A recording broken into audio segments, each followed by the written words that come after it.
Ganjar Pranowo itu nggak ngerti persoalan, lalu berusaha menjawab dan nggak ada pun satu poin yang substansial yang dia jawab. Udah pakai bahasa Indonesia pun masih nggak bisa menjawab, kan gila kan? Oh iya iya. Mereka, ya itu dibicarakan malam-malam tuh.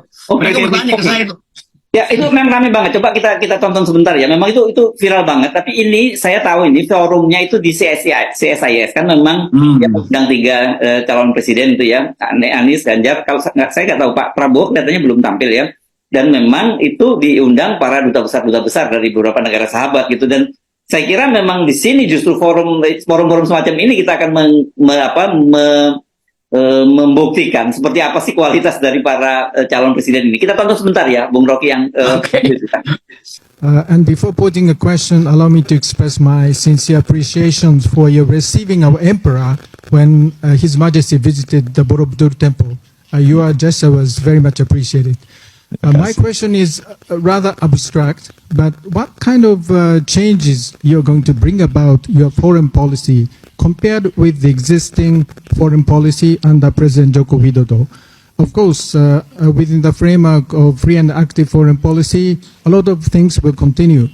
But what kind of changes are you going to bring about under your presidency? Thank you very much. Terima kasih Pak Dubes.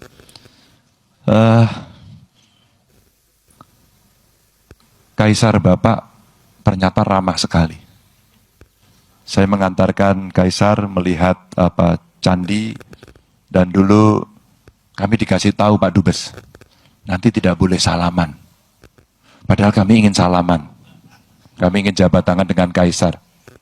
Dan kami disuruh berhenti, dan ini tidak boleh salaman. Waduh, padahal kita ingin salaman. Dan orang Indonesia kalau sudah salaman, ditambahi satu lagi, selfie. Iya memang sebenarnya kalau saya mau fair memang nggak salah-salah banget jawabannya, tapi nggak substansial gitu. Itu yang jadi persoalan kan begitu ya Bung Rocky ya. Dia lebih remeh gitu yang dijawab. Bayangkan ini anak mahasiswi yang otaknya lebih bagus dari saudara Ganjar, kan memalukan betul kan. Ganjar menjawab sesuatu yang apa poinnya di situ kan. Jadi dia nggak bisa terangkan atau dia nggak bisa mengerti yang ditanyakan apa. Jadi rupanya mungkin dia udah tahu bahwa ini orang Jepang, lalu dia mulai bikin semacam gimmick ya soal Jepang. Tapi bukan itu yang ditanya. Bahkan diterangkan di dalam bahasa Indonesia pun itu nggak substansi. Jadi dia nggak ngerti inti persoalan. Bayangkan mau jadi presiden, sebentar lagi Indonesia akan diseret di dalam proksi-proksi di kawasan Asia Pasifik ini. Dan presiden kita kalau Ganjar jadi presiden, dia nggak paham mau ngapain. Iya. Kan gila tuh. Dan ini ditonton hanya di viral. Ini memalukan betul tuh. Jadi itu yang sering saya tegur. Dan dari awal saya kasih kritik bahwa itu PDIP itu didesain untuk jadi semacam kemuliaan atau kemewahan kita dalam politik luar negeri. Karena Bung Karno itu tokoh politik luar negeri loh. Dia dikenal di internasional sebetulnya lebih dari sekedar ide Soekarnoisme. Nah ini kader PDIP buta huruf tentang global politics, itu gila, itu benar-benar itu kalau gimana itu dikarikaturkan. Jadi udahlah kita anggap aja bahwa ini ada yang memang nggak pas pada Ganjar kira-kira. Ya. Jadi persoalan bukan persoalan bahasa, karena kalau kita perhatikan tadi kan dia pakai earphone ya, berarti kan ada penerjemah. Ya, ada penerjemah. Ya. Penerjemah, dan sebagai presiden nanti kalau dalam forum internasional dia memang juga harus pakai bahasa Indonesia gitu. Tapi dia harus paham. Bagus itu. Ya. Bagus. Dia harus paham tentang konteksnya gitu ya persoalannya ya. Itu bahayanya kalau orang itu terlalu picik gitu, terlalu merdeka NKRI harga mati. Iya harga mati itu kalau diledek di luar negeri mati beneran gitu kan.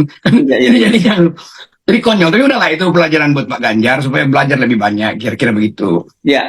Dan hal yang sama saya kira akan terjadi juga pada Gibran, dan menurut saya ini ironinya ya. Ini ironinya kan Pak Jokowi selalu kita ingat beberapa waktu yang lalu bahwa jangan salah pilih pemimpin. Di situasi sekarang itu geopolitik global sekarang dunia sedang memburuk dan sebagainya.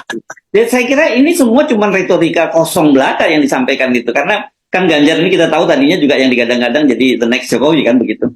Iya, ini bagi the next Jokowi yang justru lebih buruk dari Pak Jokowi sebetulnya kan. Pak Jokowi bagaimanapun ya masih dia kasih sinyal walaupun